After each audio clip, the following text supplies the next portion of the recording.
Alpha decay देखा था हम लोगों ने, अल्फा डीके।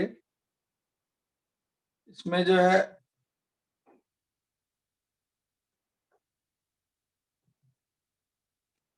एक हीलियम 24++ निकल जाता है, जैसे यूरेनियम 92 टू 35 लिए तो इसका मास नंबर घट जाएगा 4 से, और एटॉमिक नंबर घट जाएगा 2 से, प्लस ट्रेमेंडस अमाउंट ऑफ एनर्जी। तो जो मास का डिफरेंस हुआ वो एनर्जी कहलाता है क्यू वैल्यू, डिसइंटीग्रेशन एनर्जी। तो क्यू वैल्यू हम लोगों ने निकाला था, मास ऑफ यूरेनियम ले लेंगे पूरा एटम, दिया रहेगा क्वेश्चन में। थोरियम का मास घटा देंगे,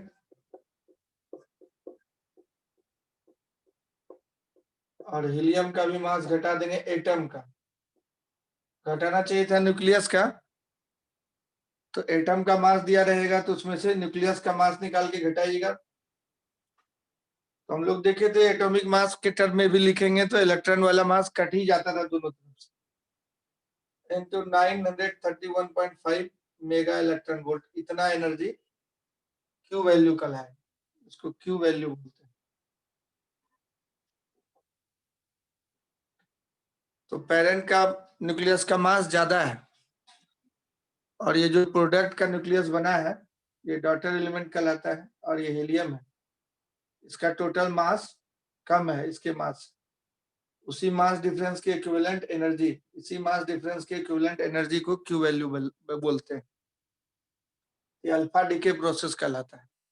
न्यूक्लियस का मास ले चाहे एटॉमिक मास ले, दोनों से कोई फर्क नहीं पड़ता है, ये हम लोग देखें। अब बीटा डीके दो तरह का होगा, एक पार्ट होगा पहले बीटा माइनस डीके। क्या होता है बीटा माइनस डीके? तो बीटा मैन याद रखिए आप ट्रिक के तौर पे, ये ट्रिक के तौर पे याद रखिए, beta man minus, beta minus n मतलब anti neutrino, beta minus decay में एंटी न्यूट्रिनो रिलीज होगा। तो इलेक्ट्रॉन इधर बीटा माइनस इलेक्ट्रॉन को बोलते थे, तो इलेक्ट्रॉन इधर रखना है आपको, तो ये न्यूट्रॉन कन्वर्ट होता है। न्यूट्रॉन का एटॉमिक नंबर जो है 0 से प्रोटॉन में कन्वर्ट होता है, मास नंबर 1, एक प्रोटॉन हो गया ये, और ये आपका हो गया इलेक्ट्रॉन, साथ में एंटी न्यूट्रिनो निकलता है, इसको बोलते हैं एंटी न्यूट्रिनो। ये बीटा माइनस डीके कहलाता है ये रिएक्शन। न्यूट्रॉन कन्वर्ट होता है इनसाइड द न्यूक्लियस, जो न्यूट्रॉन है वो प्रोटॉन और इलेक्ट्रॉन में कन्वर्ट होता है, न्यूट्रॉन ब्रेक होकर के, इसी को बीटा माइनस डीके बोलते हैं। जोड़ के देखिए 1 - 1 मिलके 0, 1 0 मिलके 1, और इसका कोई मास नहीं होगा और कोई चार्ज नहीं होगा। तो ये बीटा मैन बीटा माइनस में एंटी न्यूट्रॉन निकलता है, ऐसे याद रखिए। तो बीटा माइनस डीके जहां भी हो रहा है, जिस भी एलिमेंट का बीटा माइनस डीके हो रहा है, उसका क्यू वैल्यू हम लोग को निकालना है। तो मान लीजिए कोई न्यूक्लियाई है, उसका एटॉमिक नंबर Z है, मास नंबर A है, इसमें से बीटा डीके हुआ, ये कन्वर्ट हो गया न्यूक्लियस Y में, तो बीटा डीके हुआ, साथ में एंटी न्यूट्रिनो निकलता है। अब ये Z+1 यहाँ पे एटॉमिक नंबर दिया, बैलेंस होता है न्यूट्रॉन का संख्या और Z का संख्या, ये जोड़ के देखिए Z हो गया उसके बराबर, यह A हो गया, इसको बोलते हैं एक न्यूक्लियर रिएक्शन आपको दिखाया गया है, बीटा माइनस डीके। अब इसका क्यू वैल्यू निकलना है, तो क्यू वैल्यू यही दोनों, ये चूंकि बहुत हेवी होता है और ये लाइटर होता है, तो ये ज्यादा काइनेटिक एनर्जी शेयर करेगा क्यू वैल्यू। तो क्यू वैल्यू इसमें निकालेंगे हम लोग। तो मास ऑफ न्यूक्लियस उसको स्मॉल m से लिखते थे हम लोग, एटम के मास को कैपिटल M से लिखते हैं, न्यूक्लियस के मास को स्मॉल m से लिखें। इसके न्यूक्लियस का मास और में से इसके न्यूक्लियस का मास घटा दें, तो मास ऑफ Z ये घट जाएगा, mass of Y, parent element daughter element का मास, न्यूक्लियस के मास को घटा दिए, और बीटा का भी मास घटाइए, मास ऑफ इलेक्ट्रॉन जो था ये घटा दें, इनटू 931.5। मेगा इलेक्ट्रॉन वोल्ट इतना एनर्जी रिलीज होगी। तो ये क्यू वैल्यू कहलाता है।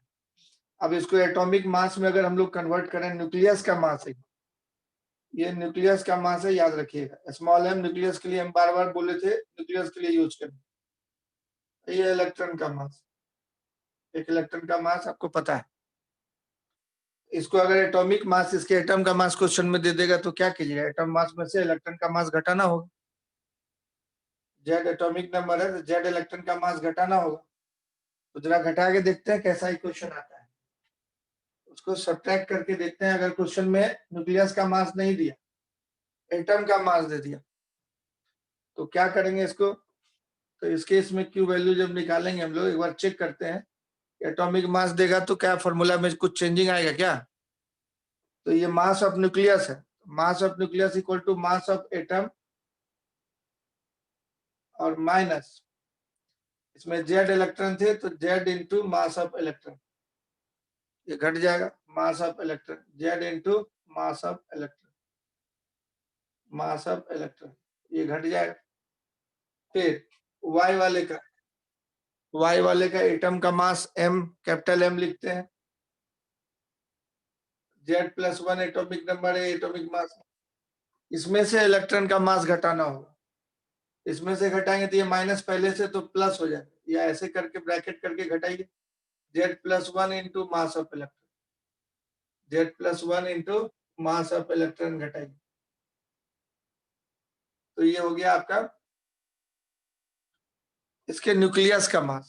पूरा एटॉमिक मास को कैपिटल एम से लिखते हैं, उसमें से इलेक्ट्रॉन का मास घटा दिए तो न्यूक्लियस का मास बचा। पहले वाले का पूरा एटम का मास कैपिटल एम से लिखते हैं, उसमें न्यूक्लियस, इसमें से इलेक्ट्रॉन का मास घटा दिए, न्यूक्लियस का मास बचा। अब माइनस एम ही था एक और, मास ऑफ इलेक्ट्रॉन एक और था, जो कि ये बीटा था, बीटा डिके हुआ था इसमें, एक इलेक्ट्रॉन का मास, उसको भी घटाना। अब कितना बचता है उसको जो देखिए ऊपर वाले इक्वेशन, ये minus Z into mass of electron, और ये minus Z plus one into mass of electron. तो पहले इस माइनस को इसमें मल्टीप्लाई करेंगे तो प्लस हो जाएगा, तो plus Z mass of electron, Z plus one mass of electron यहाँ पे हो गया प्लस का, ये माइनस माइनस मिलकर ये दोनों मिलकर plus Z plus one into mass of electron हो जाएगा। ये दोनों मिलके, ये दोनों को एक साथ कर देते हैं तो Z plus one mass of electron हो गया, और ये माइनस इसमें मल्टीप्लाई हो गया तो Z plus one mass of electron हो गया, दोनों कट जाएगा प्लस माइनस। तो फाइनली मास ऑफ इलेक्ट्रॉन इसमें भी कट जाता है, इसलिए इसमें भी बीटा माइनस में भी एटॉमिक मास लेके अगर काम करेंगे हम लोग, इसका मास और इसका मास घटा देंगे, इलेक्ट्रॉन पूरा कट गया, इलेक्ट्रॉन का मास फिर नहीं लेना हो, तो mass of parent element minus daughter element, electron का मास अब बचा ही नहीं, फिर इलेक्ट्रॉन का मास यहाँ नहीं जोड़ना है। न्यूक्लियस लेंगे तो इसके न्यूक्लियस का मास में से इसका न्यूक्लियस का mass minus mass of electron करना पड़ेगा। एटॉमिक मास लेंगे तो सिर्फ mass of atomic mass of X minus atomic mass of Y करना। इलेक्ट्रॉन पूरा का पूरा कट गया, कुछ भी नहीं बचा, इंटू 931.5।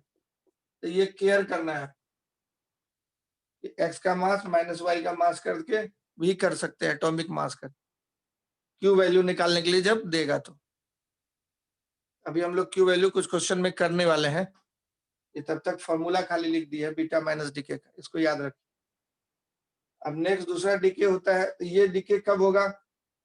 जिसमें न्यूट्रॉन एक्सेस में है उसमें से ये डीके होगा। तो नतीजा क्या हुआ कि न्यूट्रॉन का संख्या कम जाएगा और प्रोटॉन का संख्या बढ़ जाएगा। तो बीटा डीके कब होता है, बीटा माइनस डीके कब होता है? Nuclei having excess electrons, having excess neutrons, excess neutron जिसमें हो उसमें बीटा माइनस डीके होगा, न्यूट्रॉन की संख्या कम जाएगी, प्रोटॉन की संख्या बढ़ जाएगी। तो जिसमें एक्सेस इलेक्ट्रॉन, एक्सेस न्यूट्रॉन्स है, वो भी जो अनस्टेबल न्यूक्लियस हो जाता है, उसमें से बीटा माइनस डीके होके स्टेबिलिटी बेल्ट में जाएगा।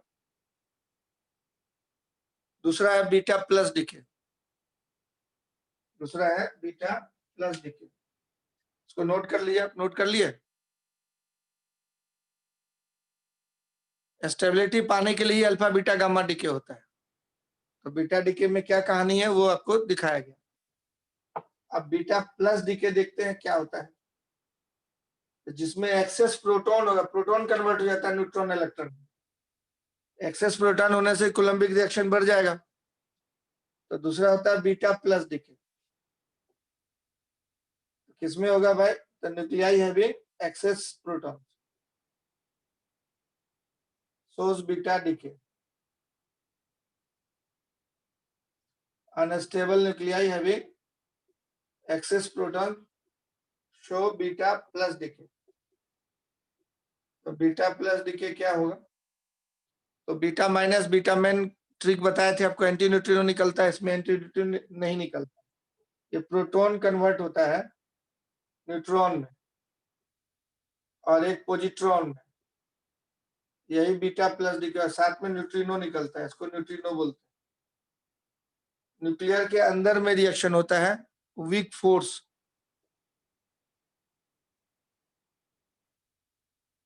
तो ये प्रोटॉन जो है कन्वर्ट होता है न्यूट्रॉन में, पॉजिट्रॉन में, इन दोनों को जोड़ के देखिए बैलेंस हो जाएगा।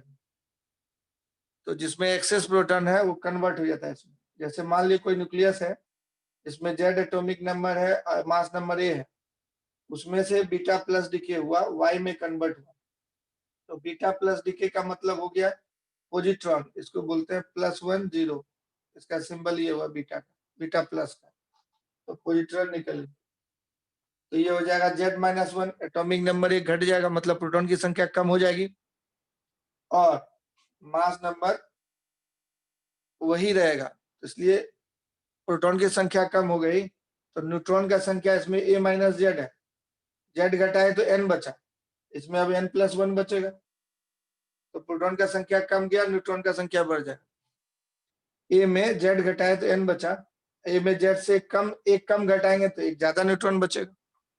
तो प्रोटॉन की संख्या कम जाएगी, न्यूट्रॉन का संख्या बढ़ जाएगा। तो जो हाई प्रोटॉन संख्या है वो ऊपर की तरफ शिफ्ट करें, न्यूट्रॉन बाय प्रोटॉन रेशियो ज्यादा हो जाएगा तो न्यूक्लियर बेल्ट में, स्टेबिलिटी बेल्ट में चला जाएगा। तो स्टेबिलिटी पाने के लिए सब डिके होता है। साथ में न्यूट्रिनो निकला। अब इसका क्यू वैल्यू निकालना है हम लोग को। तो क्यू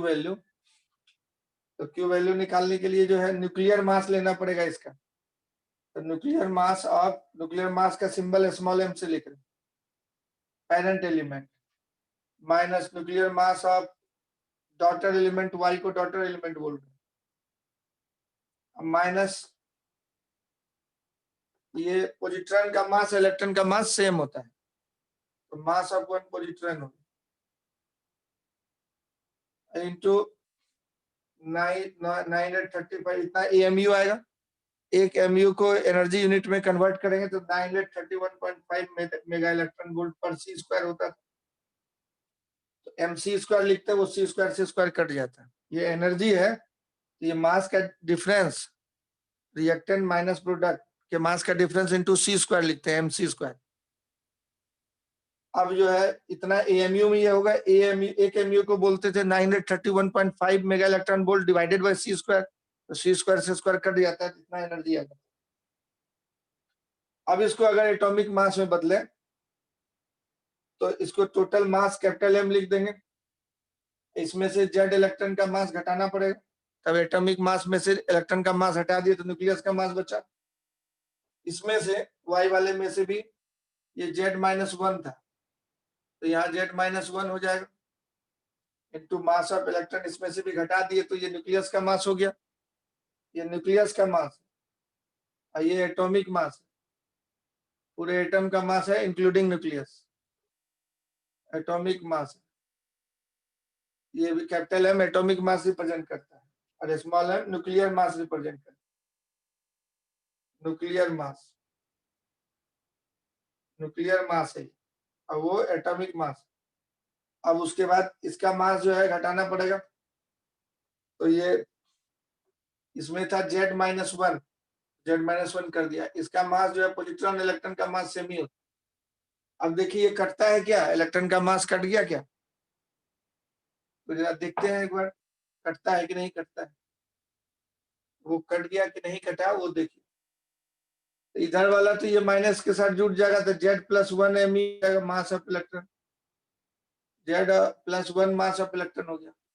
इधर देखें ये माइनस माइनस प्लस हो गया, तो plus Z-1 mass of electron उधर आ गया, ये डिफरेंस हो गया। ये वाला इलेक्ट्रॉन को उसके पास भेज दिए तो Z+1 हो गया, इधर minus minus plus Z-1 electron का मास हो गया। पॉजिट्रॉन इलेक्ट्रॉन का मास सेम रहता है, ये पॉजिट्रॉन है, ये इलेक्ट्रॉन है, दोनों का मास सेम रहता है, तो ये जुड़ गया उसमें। अब ये जब घटाएंगे Z+1 Z-1, इन दोनों को जोड़ेंगे, ये माइनस में था और ये प्लस में था, तो Z+1 माइनस Z -1 हो जाएगा। Z-1 था ये वाला, पहले लिख देते हैं, इसमें से Z+1 घटाएंगे तो ये ऐसा बन जाएगा इनटू मास ऑफ इलेक्ट्रॉन। तो आप देख रहे हैं Z तो कट गया, तो -2 me बच जाएगा एक्स्ट्रा, इसमें -2 me एक्स्ट्रा बच गया। तो उसको सॉल्व करेंगे तो बीटा प्लस डीके में -2 me भी लिखना पड़ेगा। तो मास, एटॉमिक मास अगर लेते हैं तो ये पेरेंट वाले एटम का मास माइनस डॉटर वाले एटम का मास,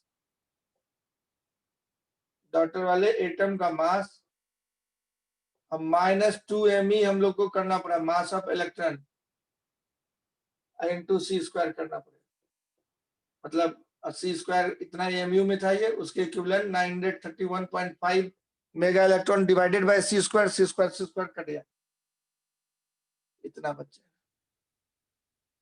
तो इस केस में आप इसका एटॉमिक मास घटा दिया तो आंसर गलत हो जाए।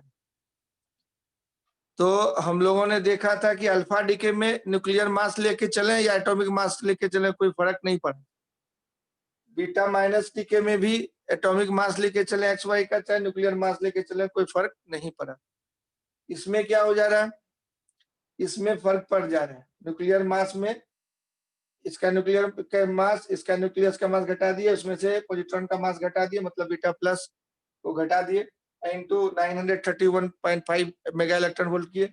अगर एटॉमिक मास क्वेश्चन में दे देगा तो -2 me करना पड़ेगा। हाँ, इस केस में सावधान रहना है, इस केस में सावधान रहना है। ठीक बोल रहा है बत्सल, इस केस में सावधान रहना है, नोट कर लीजिए। तो ये Q वैल्यू निकालने का फॉर्मूला हो गया। अब ये 3 तरह का डीके आपको बताया, अल्फा बीटा, बीटा में 2 तरह का डीके। गामा डीके क्या होता है, पहले तो सबसे पहली बात की अनस्टेबल न्यूक्लियर सब ये डीके शो करता है, न्यूट्रॉन प्रोटॉन रेशियो को बैलेंस करने के लिए, ताकि स्टेबिलिटी बेल्ट में आ जाए, है ना। तो जिसमें प्रोटॉन की संख्या ज्यादा थी उसमें बीटा प्लस डीके हुआ, और जिसमें न्यूट्रॉन की संख्या ज्यादा थी उसमें बीटा माइनस डीके हुआ, और जो हाई एटॉमिक नंबर वाला जो है एलिमेंट सब, उसमें से अल्फा डीके हो रहा था। नेक्स्ट है लास्ट में गामा डीके। तो गामा डीके में न्यूट्रॉन प्रोटॉन वो सब का संख्या नहीं बदलता है पेरेंट एलिमेंट का।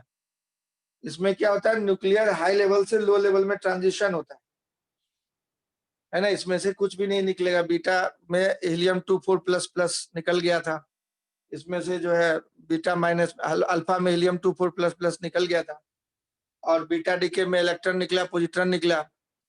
इसमें जो है न्यूक्लियस को माना जाता है डिफरेंट एनर्जी लेवल में, इसको मान सकते हैं। तो ये हाई एनर्जी लेवल जो है स्टेट है nucleus, unstable nucleus.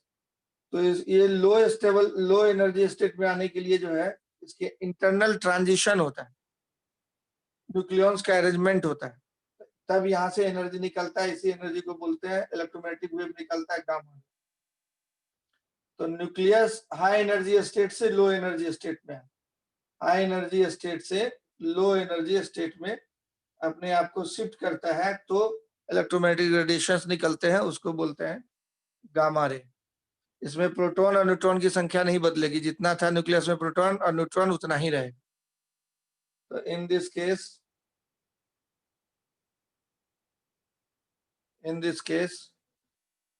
there is no change in neutron or proton, no change in number of neutron और प्रोटॉन ऑफ न्यूक्लियस। बाकी सब में चेंज हो जाता था, नंबर ऑफ न्यूट्रॉन और प्रोटॉन्स ऑफ न्यूक्लियस और protons of nucleus, protons of nucleus. Here nucleus shifted from high energy state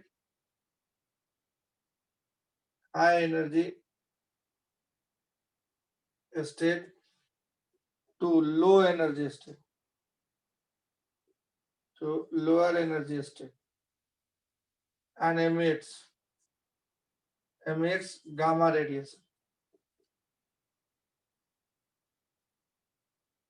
Gamma radiation has high penetrating power,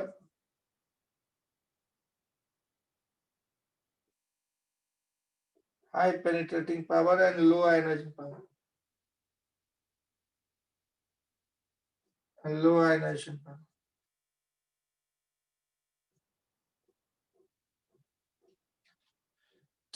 nuclear different energy state से अपने आप को शिफ्ट करता है, कुछ निकला नहीं। जैसे मेंटल स्टेट आपका चेंज होता है, गुस्से से फिर शांत हो गए, उस तरह के डिफरेंट एनर्जी स्टेट्स में न्यूक्लियस होते हैं। हाई एनर्जी स्टेट से लो एनर्जी स्टेट में आता है तो गामा रेडिएशन।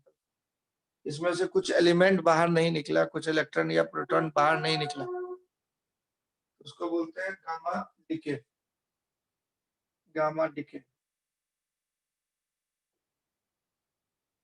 इलेक्ट्रोमैग्नेटिक रेडिएशन होता है।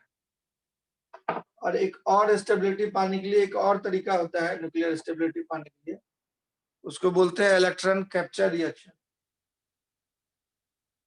इलेक्ट्रॉन कैप्चर रिएक्शन तो क्या करता है, स्टेबिलिटी पाने के लिए न्यूक्लियस क्या करता है कि न्यूक्लियस के सराउंडिंग में जो इलेक्ट्रॉन घूम रहे हैं, एक्चुअली में एक सर्कुलर ऑर्बिट में तो होता नहीं, क्लाउड रहता है इलेक्ट्रॉन का।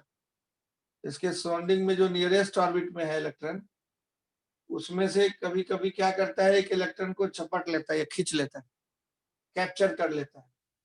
और इसके पास प्रोटॉन था और न्यूट्रॉन था, इस इलेक्ट्रॉन को कैप्चर कर लिया, यहाँ से तो खाली उड़ा दिया, इलेक्ट्रॉन को खींच लिया न्यूक्लियस के अंदर, और ये इलेक्ट्रॉन को खींच करके प्रोटॉन के साथ मिला करके न्यूट्रॉन बना देता है।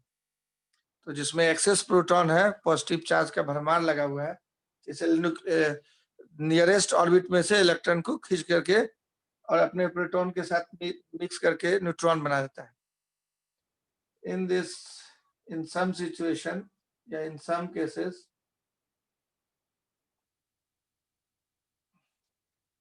one electron is captured from the nearest orbit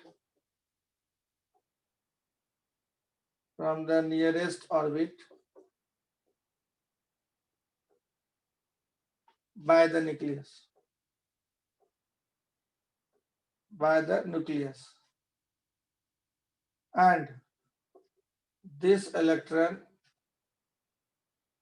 combines with the proton of nucleus to convert it into neutron। तो कूलम्बिक रिपल्सन कम करता है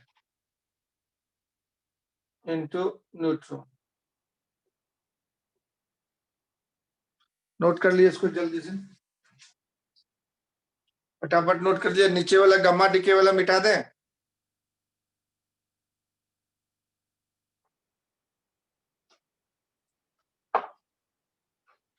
तो इस तरह से भी स्टेबिलिटी पाता है, इलेक्ट्रॉन कैप्चर करता है।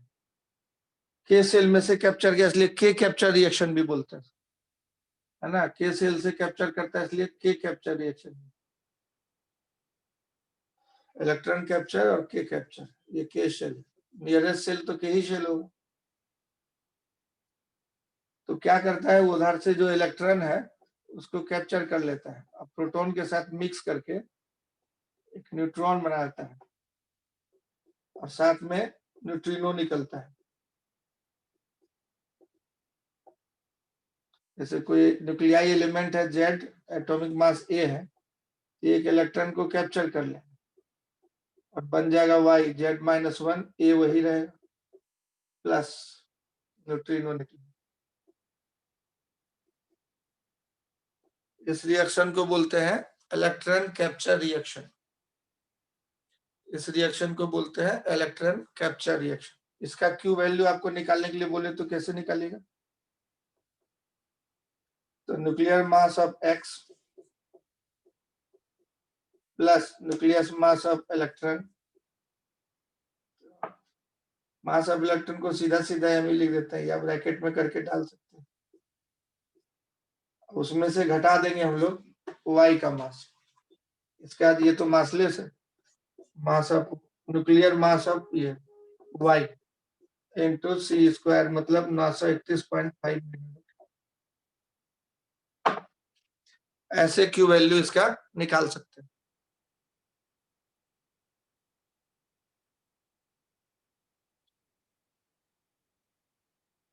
अब इसको एटॉमिक मास में कन्वर्ट करें तो इसका मास में से इलेक्ट्रॉन का मास घटाएंगे तो ये कट जाएगा। इसके मास में से एटॉमिक मास को घटाएंगे तो ये कट जाएगा। इसका भी एटॉमिक मास होगा ना, ये Z-1 है, करके देखिए, देखिए कट जाएगा। इसमें से आएगा Z इलेक्ट्रॉन, ये प्लस एक इलेक्ट्रॉन था, और इसका होगा Z-1 इलेक्ट्रॉन, सब्ट्रैक्ट करना होगा। इसमें से घटाएंगे, एक माइनस है, ये प्लस था, ये माइनस Z किए, ये प्लस Me है, और ये माइनस ऑफ माइनस Z-, ऐसा हो जाए तो क्या होगा, दोनों कट जाएगा। यहाँ से माइनस Z और प्लस Me, तो इतना माइनस ऑफ माइनस ये करना था। इसमें भी एक माइनस था ना, तो माइनस माइनस ये प्लस हो जाए, अब कट जाएगा दोनों, तो सीधा सीधा mass of X minus mass of Y कर सकते, mass of X minus mass of Y कर सकते ऐसे, इंटू 931.5 मेगावाट। ये सीधा सीधा निकाल सकते हैं, ये कट ही जाएगा, जब चेक कर लीजिए। एक माइनस यहाँ पहले से था, और जब इसको लिखेंगे ब्रैकेट में बंद करके तो माइनस लिखेंगे इलेक्ट्रॉन का मास, Z-1 mass of electron, minus minus plus हो जाएगा। इसमें से घटाए थे तो माइनस Z और ये प्लस M था, सब कटा जाए, कैंसिल हो जाए, तो सीधा सीधा X का मास इलेक्ट्रॉन कैप्चर में माइनस Y का मास, पेरेंट एलिमेंट का एटॉमिक मास माइनस डॉटर का एटॉमिक मास, इलेक्ट्रॉन वाले को छोड़ देना है। तो ऐसे भी आप काम कर सकते हैं। तो इस तरह से ये अल्फा बीटा गामा डीके और साथ में इलेक्ट्रॉन कैप्चर रिएक्शन, ये सब रिएक्शन होते हैं स्टेबिलिटी पाने के लिए। उन सब का Q वैल्यू निकालने के लिए क्वेश्चन आते रहता है, चारों में से किसी का भी दे देगा, मास वगैरह सब क्वेश्चन में दिया रहता है, उसको पुट करके हम लोग निकालेंगे। अभी कुछ क्वेश्चन कराने वाले हैं, जस्ट देखिए, पहले इसके कंप्लीट कर ले हम लोग कहानी को। दूसरा, मास डिफेक्ट जो होता है, क्या होता है, तो किसी भी एलिमेंट का पूरा बॉन्डेड न्यूक्लियस का मास अगर आप देखेंगे, बॉन्डेड न्यूक्लियस का मास एक्सपेरिमेंटली मेजर करके दिया रहे, है ना। मान लीजिए न्यूट्रॉन प्रोटॉन है न्यूक्लियस के अंदर में, बहुत सारा, ढेर सारा, कुछ भी संख्या में, इसको बोलते हैं बॉन्डेड न्यूक्लियस। ये एक्सपेरिमेंटली आपको दिया रहेगा क्वेश्चन, आप भगवान नहीं है जो जान जाइएगा। अब इसको अगर हम तोड़ दें, न्यूक्लियस को ब्रेक कर दें, और अलग अलग जितने न्यूट्रॉन प्रोटॉन थे उस सब का मास अगर हम लोग जोड़ लें, ये पाया जाता है कि जो डिफरेंट, इसमें जितने प्रोटॉन थे उसको और जितने न्यूट्रॉन थे उसको अगर हम लोग ऐड कर ले सारे मास को, है ना, तो ये मास जो है ज्यादा होता है बॉन्डेड न्यूक्लियस के मास। यही जब न्यूक्लियस के अंदर में है, बॉन्डेड है, इसको फ्री कर दें, free neutron protons, free neutrons protons है,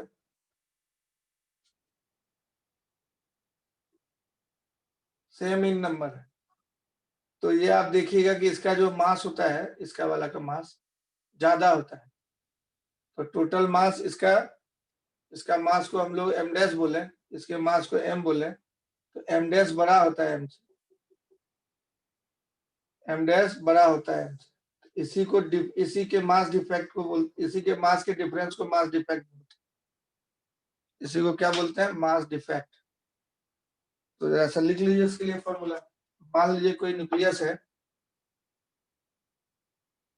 सिंबल न्यूक्लियस के हम लोग देते हैं भाई।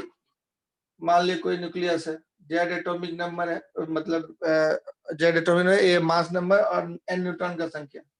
कोई न्यूक्लियस है, मान लीजिए ऐसा कोई एलिमेंट का न्यूक्लियस। अब क्या करना है, उसमें से अलग अलग इसमें जितने प्रोटॉन है न्यूट्रॉन को का मास जोड़ लेते हैं अलग अलग, m डैश बोले ये वाला। तो कितने इसमें प्रोटॉन है? Z proton, Z into mass of total proton inside it. कितने न्यूट्रॉन है उसमें? a माइनस जेड न्यूट्रॉन है। मास ऑफ न्यूट्रॉन जो है कितने हैं? a minus Z into mass of neutron. इसको जोड़ लिए, टोटल मास। और क्वेश्चन में दिया रहेगा अलग से, ये बॉन्डेड न्यूक्लियस का मास आपको अलग से दिया रहेगा। मास ऑफ न्यूक्लियस को ऐसे सिंबल देते थे हम लोग, बॉन्डेड न्यूक्लियस का मास हो गया, इसको बोलते हैं मास ऑफ बॉन्डेड न्यूक्लियस। कहां से पता चलेगा? क्वेश्चन में दिया रहेगा बॉन्डेड न्यूक्लियस। इसी को मास डिफेक्ट बोलते हैं। अब इसका मास को आप डालिएगा एएमयू में, ये सब आएगा एएमयू में, इसमें आएगा एएमयू में। तो मास को हम लोग ये न्यूक्लियर फिजिक्स में एनर्जी यूनिट में कन्वर्ट करते हैं। अब जितना ये एएमयू आया, ये कुछ आएगा एएमयू में, ये एएमयू, इतना एएमयू कहलाएगा। ये एएमयू में सब वैल्यू डाले आप। अब एक एएमयू को आप बोलते थे 931.5 मेगा इलेक्ट्रॉन वोल्ट पर सी स्क्वायर। तो इसको बोल सकते हैं इतना इंटू 1 एएमयू, तो उसके बदले इतना लिख सकते हैं, बाई सी स्क्वायर भी लिखना पड़ेगा डिवाइड करके। तो यही मास डिफेक्ट का फॉर्मूला हो गया।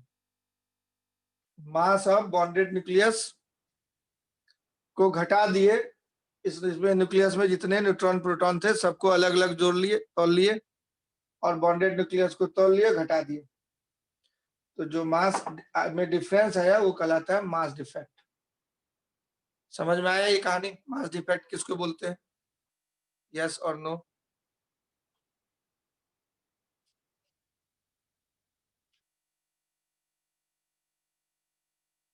यस। मास डिफेक्ट इंटू सी स्क्वायर करेंगे, उसको बाइंडिंग एनर्जी बोलेंगे। अब मान लीजिए वही कहानी है कि भाई एटम का मास दे देगा आपको, पूरा न्यूक्लियस का मास नहीं देकर के एटम का मास दे देगा, तो उसमें से इलेक्ट्रॉन का मास आप घटाइएगा, है कि नहीं? उसमें से इलेक्ट्रॉन का मास घटाइएगा। हाइड्रोजन का मास दे देगा आपको, प्रोटॉन निकालना है, तो हाइड्रोजन में एक इलेक्ट्रॉन एक प्रोटॉन है, तो हाइड्रोजन के मास में से इलेक्ट्रॉन का मास घटाना पड़ेगा। तो कभी कभी मास ऑफ प्रोटॉन नहीं डायरेक्ट देके मास ऑफ हाइड्रोजन दे दिया, तो इसमें से मास ऑफ एक इलेक्ट्रॉन घटाना पड़ेगा, अब मास ऑफ प्रोटॉन मिलेगा। उतना आप कर लीजिएगा, क्वेश्चन जब देगा तो आप कर लीजिए।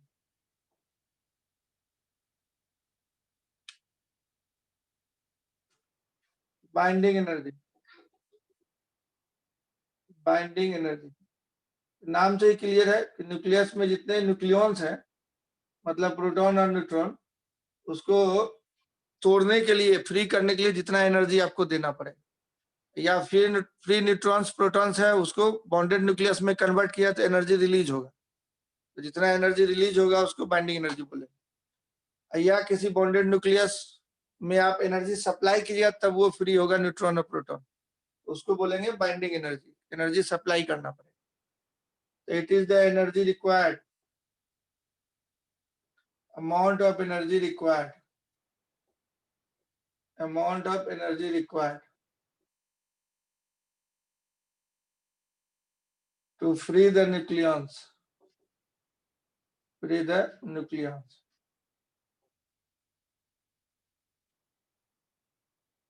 from nucleus।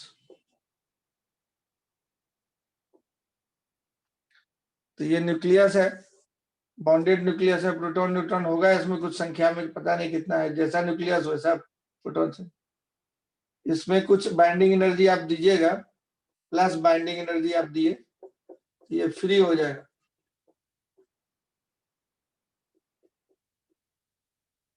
फ्री हो जाएगा। एक ग्राफिकल एक तरीका दिया आपको समझाने के लिए।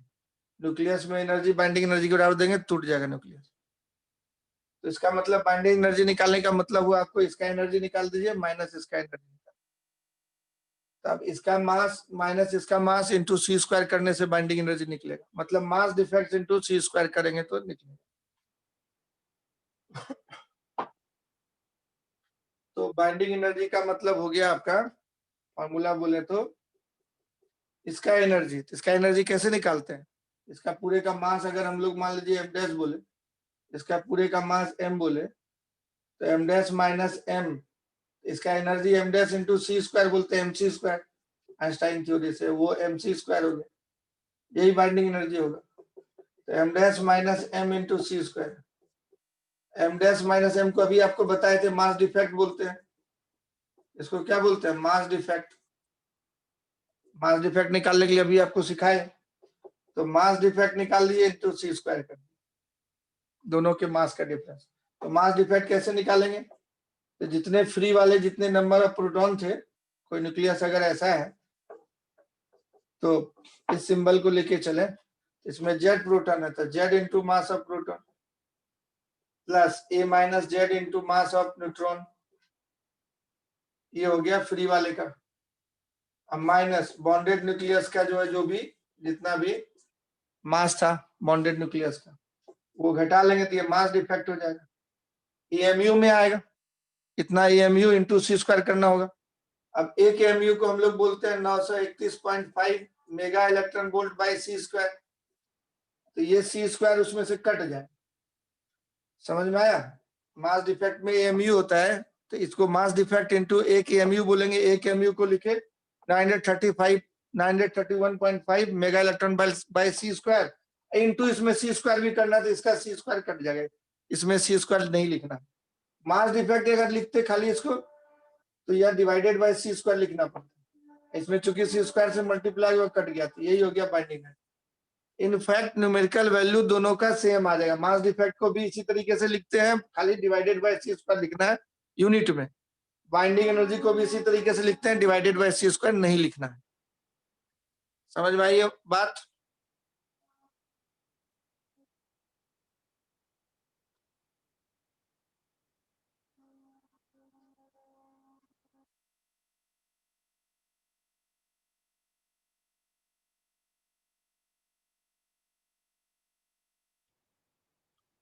बात समझ में आया जी? सी स्क्वायर कहाँ गया? वो कट गया, चूंकि इतना मास डिफेक्ट जब निकाले थे डेल्टा एम को, तो इसका यूनिट में आएगा समथिंग इंटू एएमयू इंटू सी स्क्वायर। अब एक एएमयू को बोलते हैं 931.5 mega electron volt by C square into C square करेंगे तो कट जाएगा, तो इसलिए इतना बचे।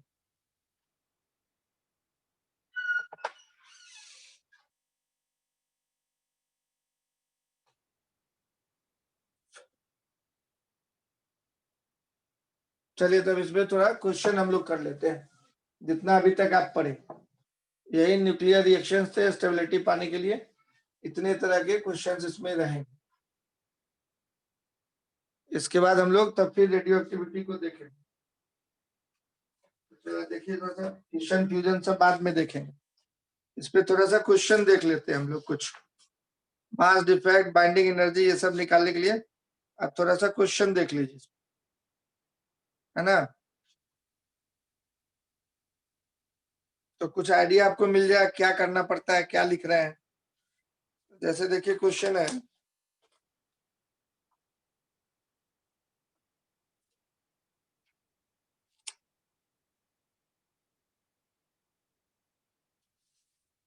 यही क्वेश्चन है, find the binding energy. Find the binding energy. देखिए कैसा डाटा दिया रहता है, क्वेश्चन बनाने से आपको आइडिया मिल जाए। Find the binding energy of iron. Iron का कितना होता है एटॉमिक नंबर? 26। आयरन का कितना होता है एटॉमिक नंबर? 26 और 56। आंख कमजोर हो गया है। atomic mass of iron is atomic mass of iron is iron जिसका atomic mass of iron is ये मास नंबर था 56 atomic mass of iron is 55.9349 AMU and that of hydrogen atom का दिया हुआ है प्रोटॉन का अलग से नहीं दिया and that of hydrogen atom is 1.00783 atomic mass unit. Mass of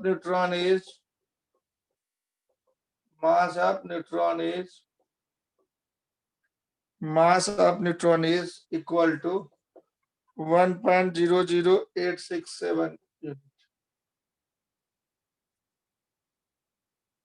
तो हाइड्रोजन का एटॉमिक मास में से क्या घटाइएगा न्यूट्रॉन का हाइड्रोजन में कितना न्यूट्रॉन होता है बोलो जी हाइड्रोजन में न्यूट्रॉन की संख्या कितनी होती है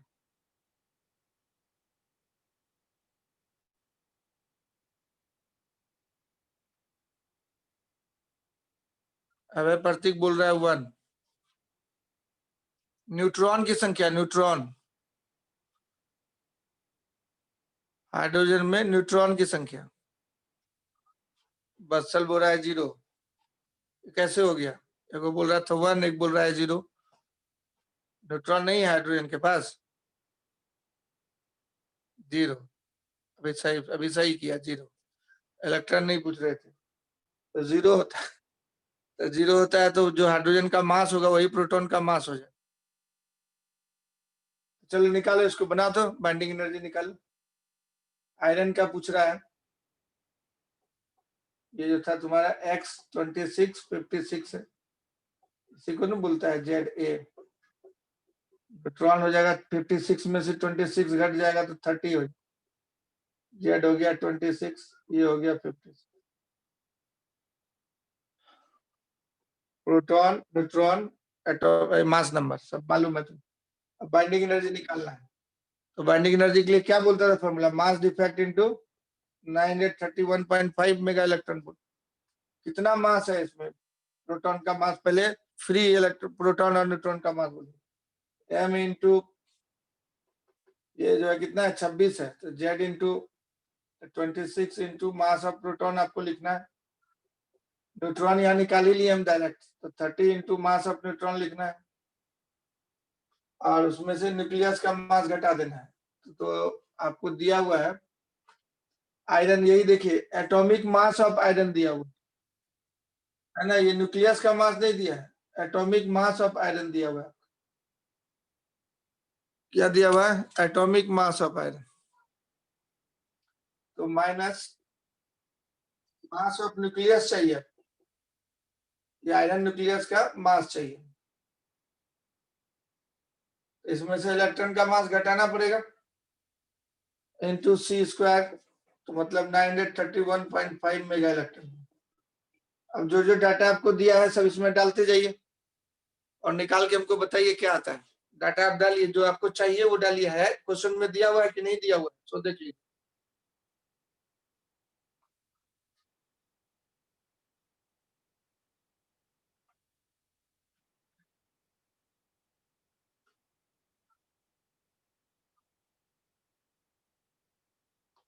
अब इसको एटॉमिक मास में कन्वर्ट करें हम लोग तो न्यूक्लियस का मास दिया हुआ है ये प्रोटॉन का मास है अगर हाइड्रोजन का मास इसमें डालेंगे तो -26 इंटू इलेक्ट्रॉन का मास घटाइएगा खाली प्रोटॉन का मास चाहिए ना आपको हाइड्रोजन डालिएगा इसमें मास ऑफ हाइड्रोजन अगर आप डाल दीजिएगा उसमें प्रोटॉन प्लस न्यूट्रॉन दोनों बोलते हैं न्यूक्लियस का हाइड्रोजन में इलेक्ट्रॉन का भी मास आता है तो -26 कीजिएगा यहाँ पे इलेक्ट्रॉन मास ऑफ इलेक्ट्रॉन इसमें अगर एटम का मास डालेंगे mass of hydrogen capital M हम लिखे तो अब न्यूट्रॉन तो इसमें होता नहीं है तो इलेक्ट्रॉन घट जाएगा तो प्रोटॉन का ही मास बचेगा खाली। हाइड्रोजन में से 26 इलेक्ट्रॉन घटेगा। इसमें से अगर हम मास ऑफ हम लोग आयरन लिख दे, एटम का मास, इसमें भी 26 घटाना पड़ेगा। मास ऑफ प्रोटॉन को हम लोग ऐसे किए, इधर 26 से मल्टीप्लाइड था ना, इसलिए हम बोले कि -26 करना होगा, 26 एमई। और यहाँ पर जो है 26 इंटू मास ऑफ इलेक्ट्रॉन करना पड़ेगा, तो ये माइनस माइनस प्लस है तो कट जाएगा। बात समझ में आया? इसलिए मास ऑफ हाइड्रोजन इधर लिखिएगा, एटॉमिक हाइड्रोजन का मास लिएगा तो इधर पूरा एटम का मास ले सकता है। मास ऑफ प्रोटॉन आपको तो दिया नहीं है, हाइड्रोजन एटम का मास दिया है। तो 26 into mass of hydrogen atom अगर आप डालते हैं तो इसमें एक एटम में एक इलेक्ट्रॉन होता है, तो इलेक्ट्रॉन का मास घटाना पड़ेगा, तो 26 से मल्टीप्लाइड है तो -26 एमई करना पड़ेगा, प्लस 30 न्यूट्रॉन का मास रहने देते हैं। इसको एटॉमिक मास में कन्वर्ट करेंगे, मास ऑफ पूरे एटम का मास लेंगे, एटम में इलेक्ट्रॉन इंक्लूडेड हो जाता है, तो इसमें से हम लोग को 26 इलेक्ट्रॉन घटाना पड़ेगा, और तब ये फॉर्मेट बना into 931.5 मेगा इलेक्ट्रॉन वोल्ट करना पड़ेगा। अब देख रहे हैं -26 प्लस 26 कट ही जाता है, इसको सीधा सीधा हम लोग कर सकते हैं मास ऑफ हाइड्रोजन एटम और plus 30 into mass of neutron minus mass of iron atom. पूरा एटम का मास लेके भी काम करेंगे तो वही कहानी रह जाएगा, है ना?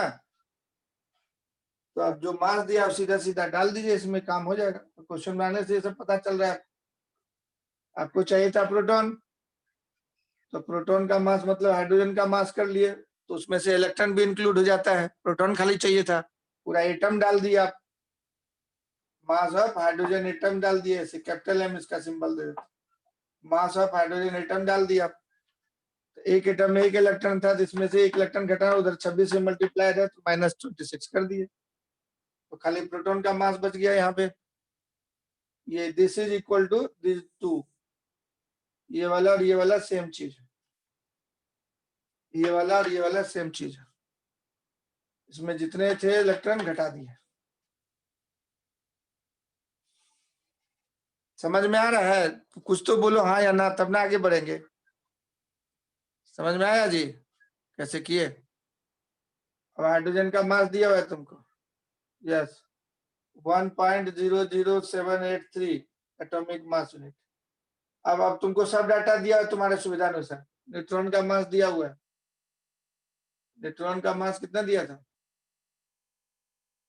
यहाँ 1.00867, और आयरन का मास कितना दिया हुआ है, ये वाला दिया हुआ है, तो 55.9349 सब एटॉमिक मास यूनिट में है।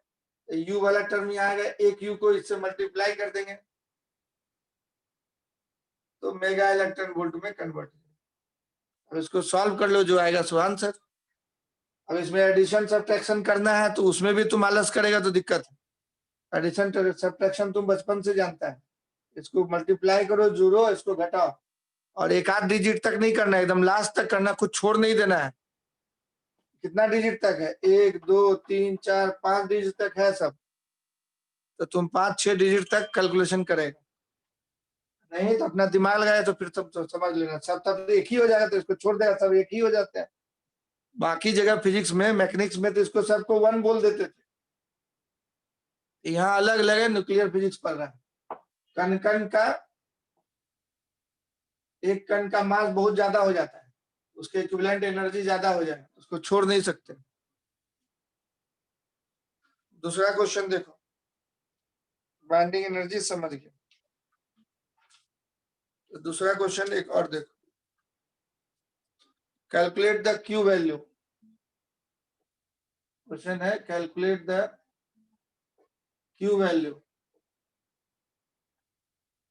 calculate the Q value in the following decays. In the following decays. The following decays.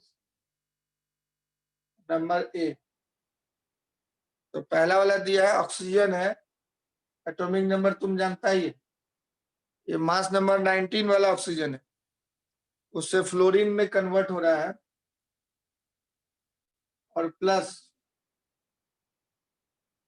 ये इलेक्ट्रॉन है, और plus anti neutrino, anti neutrino beta minus में आता है, 492 बोल रहा है, 0.55 कुछ बोल रहा है, 492.55 कुछ बोल रहा है, देख लीजिए जो आएगा सो 492.55857। ठीक है, दोनों का सेम आया है, श्रुति और बत्सल दोनों का, तो सही है कैलकुलेशन, दो स्टूडेंट का सेम आया। क्या हो गया?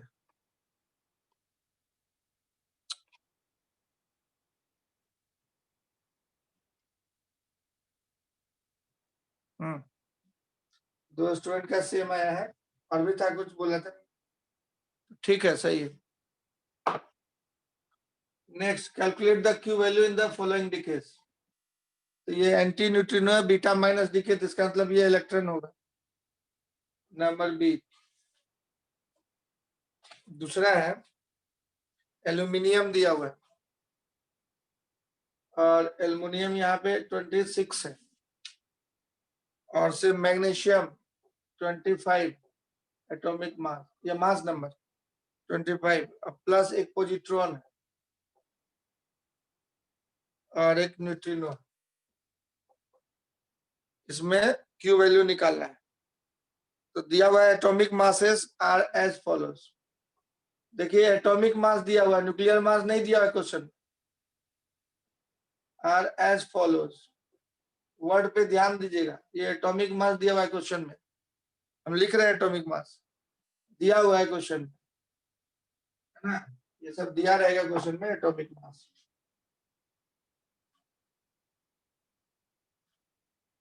देखिए ऑक्सीजन 19 है, उसका है 19.003576 एटॉमिक मास यूनिट, इतना ही है।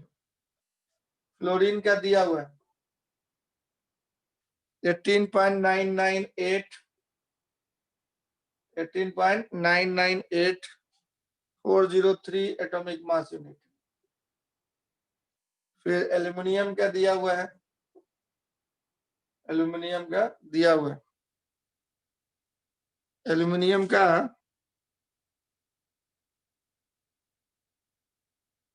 मास नंबर 25 दिया था इस क्वेश्चन में, एल्यूमिनियम का मास नंबर 25 है, 24.990432 एटॉमिक मास यूनिट। और लास्ट में दिया हुआ है मैग्नीशियम, तो मैग्नीशियम का भी एटॉमिक मास 25 दिया है, और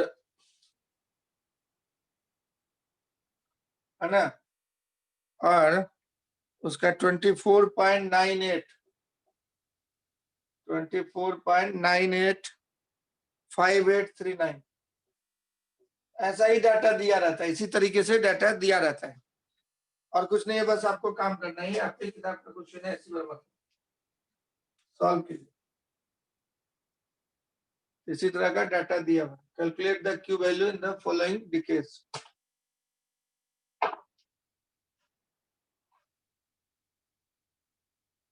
तो क्यू वैल्यू हर रिएक्शन में आपको निकालने बताए,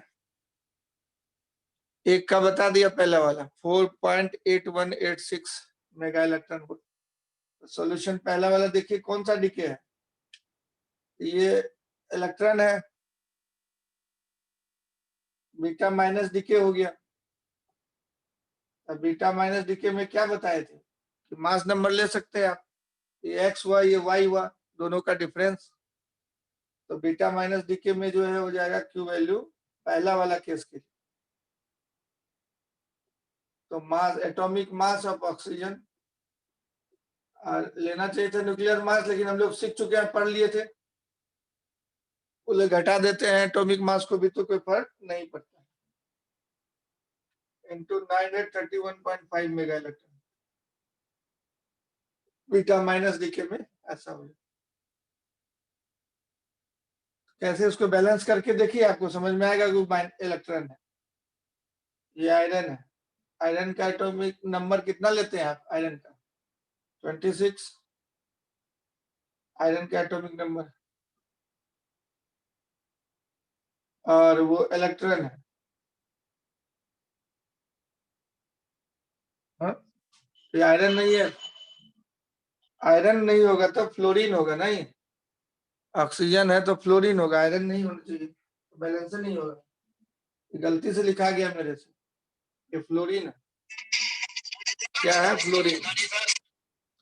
ये फ्लोरीन है, फ्लोरीन। तब बैलेंस, नहीं तो बैलेंस ही नहीं होगा। तो इलेक्ट्रॉन का देखिए, इलेक्ट्रॉन का एटॉमिक नंबर -1, मास नंबर 0, तो फ्लोरीन का 9 -1 8 आ गया। अब बैलेंस हो गया। इससे आपको पता चल गया कि beta minus decay, beta minus decay में हम लोग पढ़ चुके थे कि ऐसा भी कर देते हैं। अब डाल दिए सीधा सीधा मास, फटाफट दिया हुआ ये। आपको घटाना है खाली 19.003576 माइनस फ्लोरीन वाला, ये आयरन नहीं है, फ्लोरीन है। तो ये 18.998403 घटा दीजिए इंटू 931.5 मेगा इलेक्ट्रॉन। ये अपना कैलकुलेट कर लीजिए, जो आएगा सो आंसर, क्यू वैल्यू। दूसरा वाला देखिए कौन सा डीके है, तो ये पोजिट्रॉन लिखा है। पोजिट्रॉन मतलब बीटा प्लस डीके। बैलेंस करके देखिए, एल्युमिनियम का 13 होता है एटॉमिक नंबर, और मैग्नीशियम का 12 होता है 25, मैग्नीशियम 12 हो गया।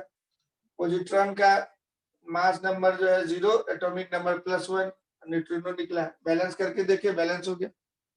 ये पोजिट्रॉन है, बीटा प्लस डीके हो गया। तो बीटा प्लस डीके में हम बोले थे क्या रखिएगा, याद आ रहा होगा आपको, उसमें सावधानी बरतना है। तो -2 ऑफ मास ऑफ इलेक्ट्रॉन करना पड़ता है एक्स्ट्रा, तो उसको हम लोग कर लेंगे, मास ऑफ एल्युमिनियम लिख लेंगे, और माइनस मास ऑफ मैग्नीशियम लिख लेंगे, और -2 me करना है, और तब इंटू 931.5 मेगा इलेक्ट्रॉन वोल्ट करना है, तब आंसर आएगा। तो बीटा प्लस डीके में आपको बताए थे -2 me करना है, नहीं तो गड़बड़ हो जाए। तो -2 me कर दी। कितना आंसर है बताइए। पहले वाले का आंसर बत्सल ने बताया था 4.816 मेगा इलेक्ट्रॉन वोल्ट टाइप से, पहले वाले। दूसरे वाले का बताइएगा कितना है। मेहुल बता रहे, कौन सा पहला है? 4.8186 ए वाले का। हाँ ठीक, 8186 कुछ आया था, 8186 इस तरह से,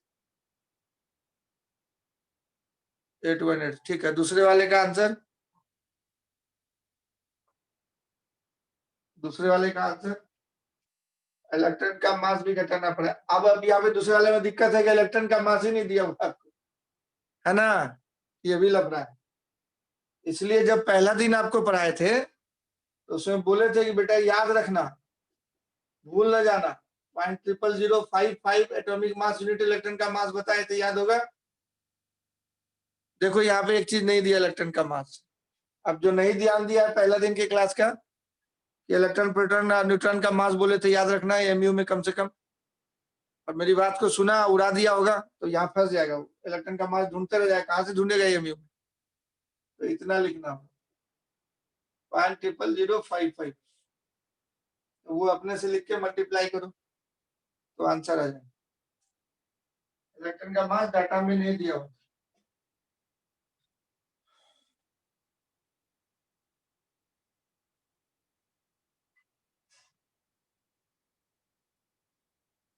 ठीक है, यहाँ इलेक्ट्रॉन का मास हम लिख दिए,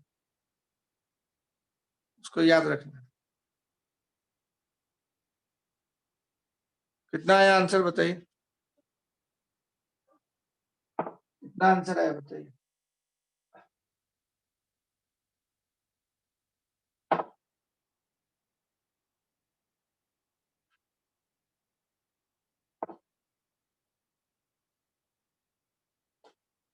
सिर्फ घटाना है, जोड़ घटाव का सवाल है, बहुत इजी होता है, दिमाग में बर्डन नहीं रखना है। सब चीज बोलेगा कि बाप रे बाप हम नहीं करेंगे तब तो ऐसे थोड़े होता है।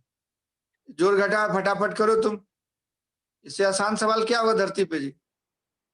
एडिशन सब्ट्रैक्शन करना है, इससे भी आसान सवाल हो सकता है क्या धरती पे? जोड़ना घटाना है।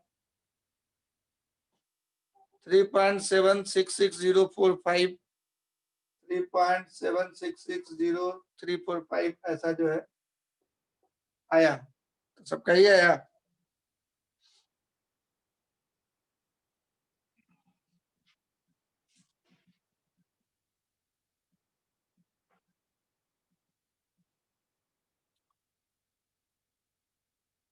मेगा इलेक्ट्रॉन वोल्ट में लिखना है। देख लो कैलकुलेशन करना, 3 पॉइंट तो आएगा, लेकिन कितना आएगा एग्जैक्ट चेक कर लो आप। कितना आएगा चेक कर लो आप। तो देखा तुम बाइंडिंग एनर्जी और क्यू वैल्यू का सवाल देखा, और क्वेश्चन देख लो थोड़ा सा।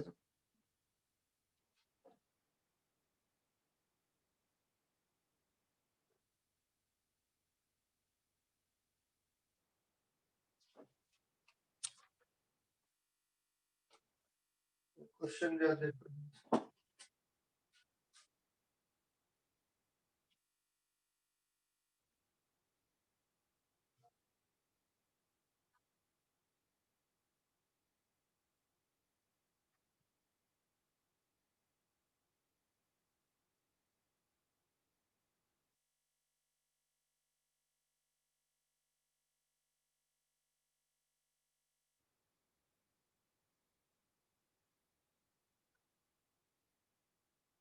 the binding energy per nucleon,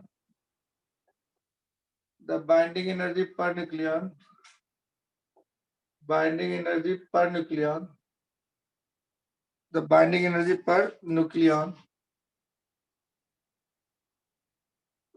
in lithium 37 and helium 24 are 5.6 mega electron and 7.06 mega electron volt. Then in the reaction,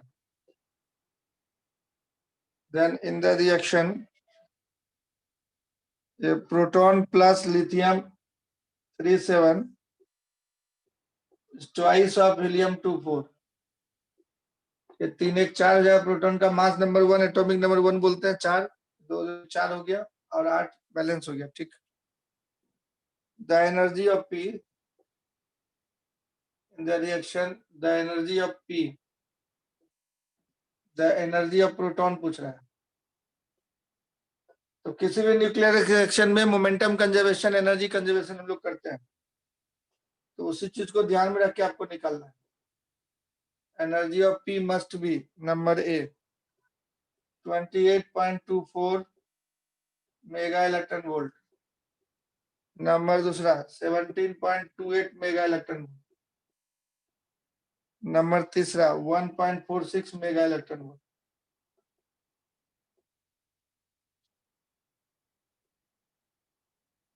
$39.2 mega electron.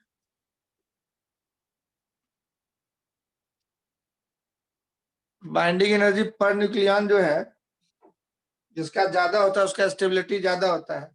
ये अलग से एक नोट कर लीजिए, एक point, important point. More is the binding energy per nucleon, मतलब total जो binding energy है डिवाइडेड बाय जितना मास नंबर है, इसको बोलते हैं binding energy per nucleon. Binding energy per nucleon बोलते हैं, बाइंडिंग एनर्जी पर न्यूक्लियन बोलते हैं, बाइंडिंग एनर्जी पर न्यूक्लियन बोलते हैं, बाइंडिंग एनर्जी पर न्यूक्लियन बोलते हैं। तो more is the binding energy per nucleon, कभी कभी ऑब्जेक्टिव क्वेश्चन भी पूछता है, तो ये बहुत इंपॉर्टेंट है, पूछते ही रहता है। More is the binding energy per nucleon, per nucleon, more is the stability, more is the stability. इस क्वेश्चन से इसका मतलब नहीं है, ये अलग से आपको हम लिखा देंगे। इस बात को आप याद रखिएगा, ये क्वेश्चन ऑब्जेक्टिव में पूछता है। तो दे देगा दो न्यूक्लियस का बाइंडिंग एनर्जी, पूछा कौन ज्यादा स्टेबल है, तो अब जिसका ज्यादा होगा वो ज्यादा stable, per nucleon binding energy ज्यादा। हाँ, तो क्वेश्चन दिया the binding energy per nucleon of lithium and helium is this and this. तब इस रिएक्शन में पूछ रहा है energy of P must be.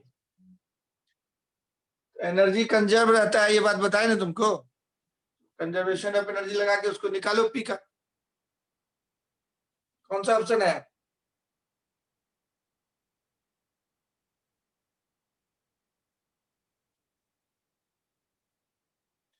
इसका बाइंडिंग एनर्जी निकालेगा, binding energy of P plus binding energy of lithium, ये जो दिया हुआ है, बराबर twice the binding energy of, ये जो दिया हुआ है तुम्हारा हीलियम। ये एनर्जी कंजर्वेशन बोलते हैं इसको।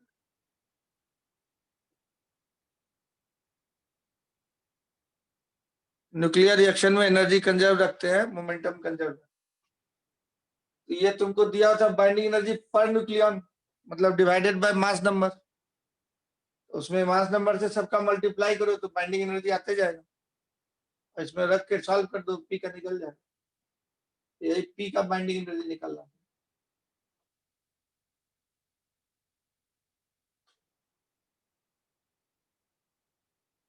तो बाइंडिंग एनर्जी ऑफ पी तुमको नहीं पता है, निकालना है proton. Binding energy of lithium दिया हुआ था ना क्वेश्चन में, ये इसका दिया हुआ इतना, लिथियम एंड हीलियम। तो लिथियम का ये पहला वाला है, इसमें कितना मास नंबर है? 7। ये पर न्यूक्लियन है तो 7 से इसमें मल्टीप्लाई करेंगे, 7 इंटू 5.6 है ना, बराबर 2 into binding energy of helium, helium का दिया हुआ इतना, इसमें कितना मास नंबर है? 4। तो 4 इंटू पर न्यूक्लियन था इतना, तो जितना न्यूक्लियन है इसमें 4 है संख्या, 4 into 7.06। Total proton plus neutron को न्यूक्लियन बोलते हैं, उसी को मास नंबर बोलते हैं। तो पूरे मास नंबर से मल्टीप्लाई कर देंगे तो हो जाएगा। कितना आ गया जी? इसमें से इसको घटाओ ना जल्दी से, कितना आता है? वैल्यू लिखो ना, वैल्यू। तो बी वाला लिख रहा है कौशिक, कौशिक बी वाला लिख रहा है। ठीक है, बी वाला ही होगा, 28.24। कौशिक लिख रहा है 17.28, 70, बी ही आंसर सही है। 17.28 आना चाहिए, नहीं आ रहा है क्या उतना?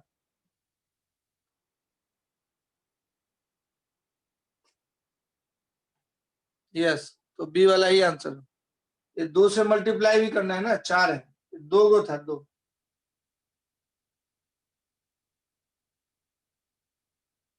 तो किसी भी न्यूक्लियर रिएक्शन में एनर्जी कंजर्व रहता है,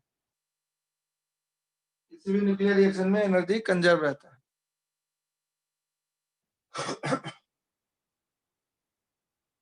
समझ में आया जी? मिटाएं इसको। यस, बी, मिटाएं इसको।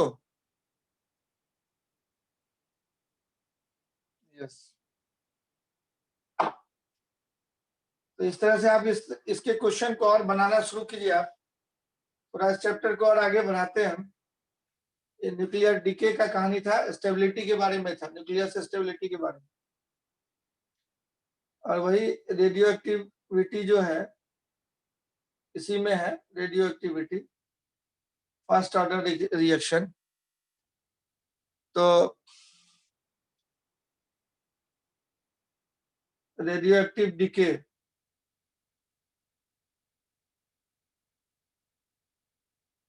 is an instantaneous, spontaneous process, spontaneous process। इसमें कोई फिजिकल और केमिकल इफेक्ट नहीं पड़ेंगे इसमें, मतलब प्रेशर, टेम्परेचर सब करेंगे। Is an spontaneous reaction, it follows first order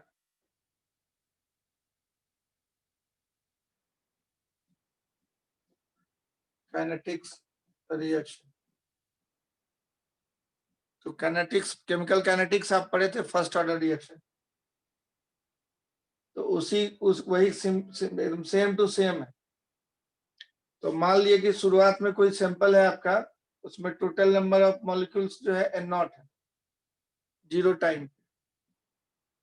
अब ये बार बार डिके हो रहा है और किसी टाइम t में आपके पास n बचा अमाउंट, या एट टाइम t बोलते हैं, n at time t, n molecules बचा।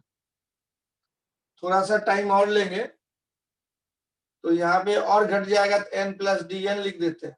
तो dn निगेटिव है, बोलिएगा घट जाएगा सर तो dn पॉजिटिव कैसे होगा, तो dn निगेटिव हुआ t प्लस डी। तो कितना डिके हो गया, तो ये माइनस dn को बोलेंगे। तो माइनस dn बाय dt को बोलते हैं डिके रेट। तो नंबर ऑफ एटम्स हो, मॉलिक्यूल्स हो, न्यूक्लियाई हो, या न्यूक्लियस पढ़ रहा है तो न्यूक्लियाई लिख देते हैं, डिकेड पर सेकेंड एट टाइम t।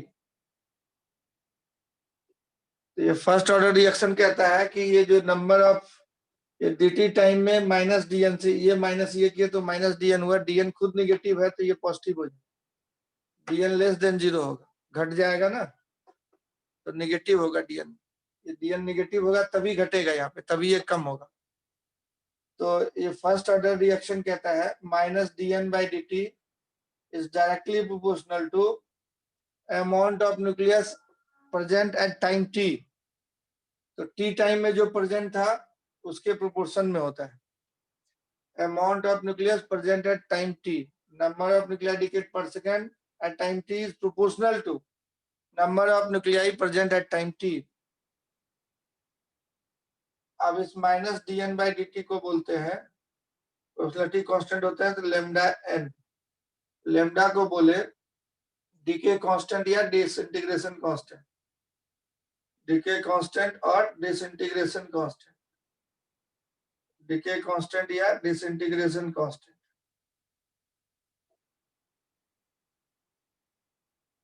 तो माइनस dn बाय n को एक जगह ले आते हैं, लेमडा dt को एक साइड ले चलते हैं, और कितने टाइम में कितना न्यूक्लियस प्रेजेंट है वो आप क्वेश्चन बना सकते हैं। कंटिन्यूअसली डिके हो रहा है, इसमें रेडियो एक्टिव एलिमेंट है, कंटिन्यूअसली डिके हो रहा है। तो माइनस dn बाय n का इंटीग्रेशन कर देंगे, लेमडा बाहर हो गया, कांस्टेंट है। तो 0 टाइम में आप बोल रहे हैं, मान लीजिए n0 न्यूक्लियाई प्रेजेंट है, और t टाइम में बोल रहे हैं n न्यूक्लियाई प्रेजेंट है। तो इस इक्वेशन को सॉल्व कर दिया, dn बाय n को log n बोलते हैं। तो यहाँ पे हम लिख देते हैं dn बाय n को, या यहीं पे लिख देते हैं। तो ये इक्वेशन बन गया। तो ये हो गया minus log n to the base e, N nought से n जो है लिमिट लगा हुआ है, और इसका हो गया 0 से t। तो t टाइम में n न्यूक्लियाई बचा हुआ है, इनिशियली n नॉट न्यूक्लियाई थे, अब बचा t टाइम में n। तो माइनस को इस साइड ले आते हैं, और log n minus log n nought को log m by n by n nought बोल देते हैं। अब माइनस इस साइड ले आए तो माइनस लेमडा t बन जाए, log हटा देंगे, n by n nought equal to e to the power minus lambda t, anti log लेंगे तो log हट जाए। तो फाइनली इक्वेशन हो गया n equal to n nought e to the power minus lambda. ये एक स्टाइल लिखने का हुआ, बहुत सारे स्टाइल में आप इसको लिख सकते हैं। ये वन स्टाइल हुआ कि number of nuclei present at time t।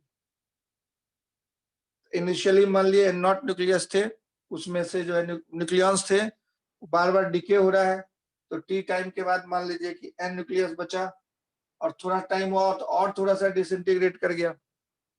तो rate of disintegration is directly proportional to number of nuclei present at time T. जैसे मान लीजिए कि मैकेनिक्स में पढ़ते थे, किसी टाइम टी पे वेलोसिटी v है, और dt टाइम के बाद उसका वेलोसिटी चेंज हो गया, v प्लस dv हो गया, बढ़ जाता तो v प्लस dv आप लिखते थे। तो dv by dt को बोलते थे कि rate of change of velocity पर सेकेंड, मतलब t टाइम का ये हो गया इसके टूटने का दर, डिसइंटीग्रेट करने का रेट t टाइम पे हो, t टाइम पे number of nuclear decayed per second at time t is directly proportional to, ये लॉ होता है रेडियोएक्टिव फर्स्ट ऑर्डर रिएक्शन का law, is directly proportional to instantaneous, उसी टाइम के जितने न्यूक्लियाई प्रेजेंट है उसके प्रोपोर्शन में होता है। इस लॉ को लगा दिए तब इस तरह का हम लोग का फॉर्मूला आया। तो किस टाइम में कितना न्यूक्लियाई बचा, अब इसी को केमिस्ट्री में आप कंसंट्रेशन मानते हैं, इनिशियल कंसंट्रेशन, टी टाइम का कंसंट्रेशन बोलते हैं। तो आप उसको बोलते हैं इसी क्वेश्चन में n को बोलते हैं a minus X, N nought को बोलते हैं a minus X equal to a into E to the power minus lambda T. वहां कंसंट्रेशन वर्ड यूज करते हैं आप। यहाँ पे number of molecules, number of atoms, number of nuclei, ये सब यूज कर सकते हैं, नोट कर लीजिए। ये की क्वेश्चन अभी निकाल दिए हैं, इस पे काम और बाकी है तो अगले क्लास में करेंगे, अभी टाइम अलाउ नहीं कर रहा है, थोड़ा टाइम बचा था तो ये क्वेश्चन ये आप पहले से पढ़े हुए हैं इसलिए फटाफट निकाल दें। समझ में आया ये क्वेश्चन?